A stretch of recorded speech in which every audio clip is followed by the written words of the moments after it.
Hello and welcome to this episode of Edu Leader Speaks. It is my great pleasure to invite Mr. Jaspal Sidhu with us today. He's joining us from Singapore. He is the founder, chairman of Singapore Intercultural Schools. This is a network of 11 schools across 4 countries, which include Indonesia, Myanmar, South Korea, and of course, India too. His schools are recognized for offering students top quality education at very affordable prices. He has also been in the news recently because he has founded the Inspirasi Group, and his group has come up with an initiative during the pandemic where they share best practices and academic resources with schools across and even other educational institutions across the globe. And of course, that's not all. He is also the 3-time amateur stand-up comedy champion of Indonesia. I could not let that go. I had to mention that. Welcome, Mr. Sidhu. Thank you. Thank you for having me. Okay, we go straight to the questions. The past year has been a challenge for everyone, for educators, for parents, for students, because of the pandemic. What is your assessment of how the education sector fared globally? Well, thank you for having me. There's only one word that comes to my mind right now: stress. I think it's been a year of stress. Educators are more stressed now than ever before, trying to manage new ways of teaching and learning while trying to balance their own anxieties, by the way, that they all have, right? And then parents are also stressed because suddenly schools have come into their homes. Now, as for students, it's even worse. They're disconnected from social structures that they need for their own development. And for school owners and board members like us, it's quite stressful to manage this entire year. So the word that comes to my mind, stress. What is your suggestion to make Indian education digital ready?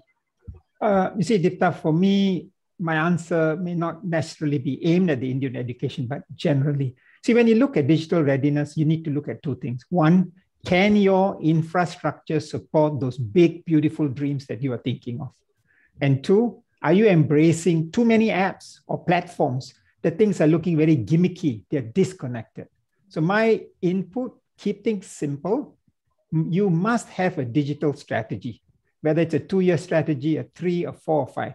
And you must involve the educators in the process.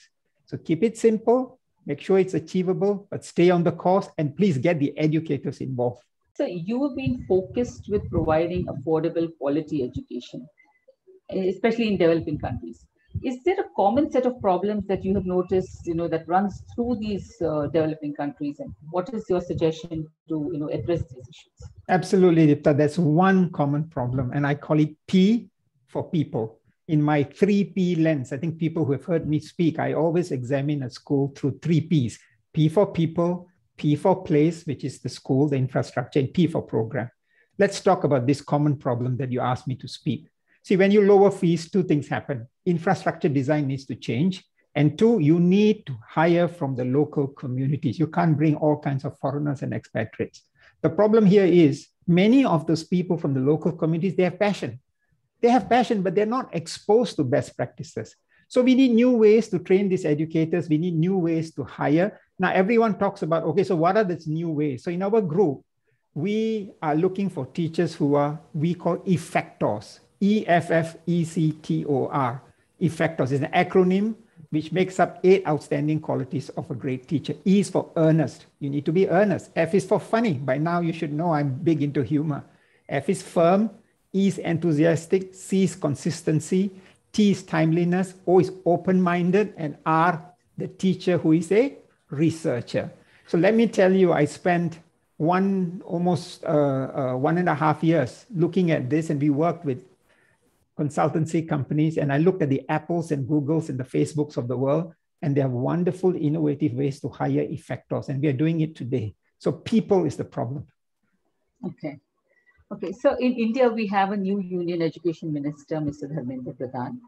What, according to you, should be his top 3 priorities? First, with due respect, I am not an Indian citizen, but it is my opinion that in any developing countries, especially as large as India, every education minister needs to look at affordability, accessibility, and the relevance of the national program, especially now in this phase of challenging world where people are struggling. You know, governments everywhere, Deepta, they're doing a great job in getting children in schools and improving this gender bias. But student outcomes are stagnating. And employment data is really not so impressive. So that's because the program is out of sync with what employers are looking for, skills like collaboration, creativity, entrepreneurship. How satisfied are you with the growth and development of your schools, and also about the one that is there in India? Yeah, so I think India is really a huge opportunity for us. I mean, Indonesia is the fourth biggest country in the world, and we're getting a lot of interest for SIS and Inspirasi. And that's because we take three of the world's best curriculums, Singapore, Cambridge, and IB, and make it affordable. And we are probably one of the only schools that have won the Financial Times and World Bank awards. It's a project-based program. We hire effectors. We're looking at real-world attitudes. And for me, I see a lot of great teachers in India. There's a great potential. So the basic jigsaw piece is there. What I am looking for are partners with a heart. And I found such groups in Chennai, and that's why we have a school there, and in Pune, and very soon in another city. As a stand-up comedian, what is your opinion on this gamification and fun, making education fun? Okay, first thing, you're not going to find anything on me on YouTube because it will destroy my persona as an educator. I made sure those were removed. But I am a big fan of stand-up comedy. And I train my teachers to use humor, and I speak to them. I come from a family that enjoys a big laugh. And let me just share one joke. My father has passed away. He lost his eye to glaucoma. And as I was wheeling him out, and I told Dad, I'm so sorry that you lost your eye to glaucoma. He looked at me and he says, don't worry, son, now I only see 50% of your mother. Oh my God. No, so that's the funny family we live in. And, you know, humor makes people approachable. It cuts the tension. It cuts the fear.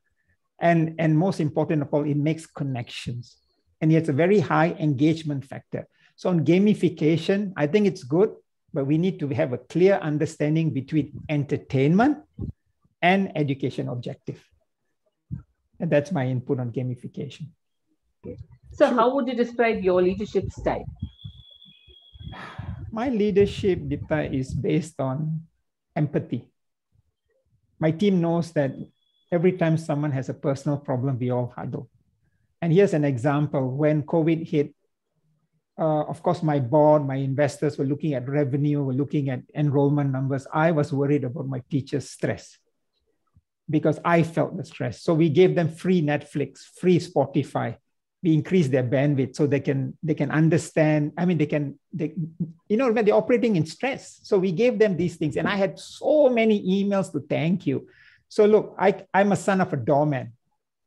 And my parents worked hard to educate children. And I spent my life in Indonesia as an engineer. I traveled across of India. Sights and sounds make a person. And God has been kind to me.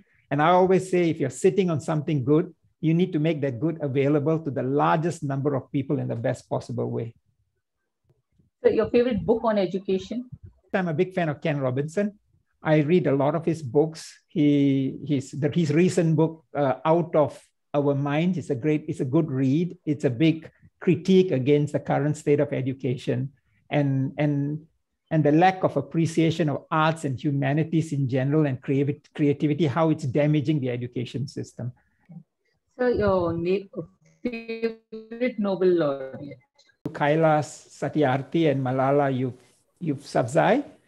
And those are my favorite. Why? Because the struggle against oppression of children and young people and the right of children for education. Last question, are you pessimistic or optimistic about the future of education in India? I am never a pessimistic man. I'm a highly optimistic person, whether it's Indonesia or India. But, you know, I see in India something very interesting. I see this aspiring generation who wants a better education, who understand the world is changing. And India has two things going for it. One is its people, the sizable population filled with talent, filled with young tech-savvy people who understand where education is. And in that crowd, you are finding teachers who are talented and passionate. I know because I've seen them. And two, frankly, I'm seeing some good leadership in various states, in the government, who are looking at some of these big initiatives. Like I said, the NEP is a great initiative. So I think I'm highly optimistic about the future of education in India. Okay. Thank you so much, sir. Thank you. We are ending this on this optimistic note. Thank you so much. It was good fun having you, and it was great to connect with you after so long. Thank you very much. And I wish everybody in India, wherever they are, a safe stay and safe future. Thank you.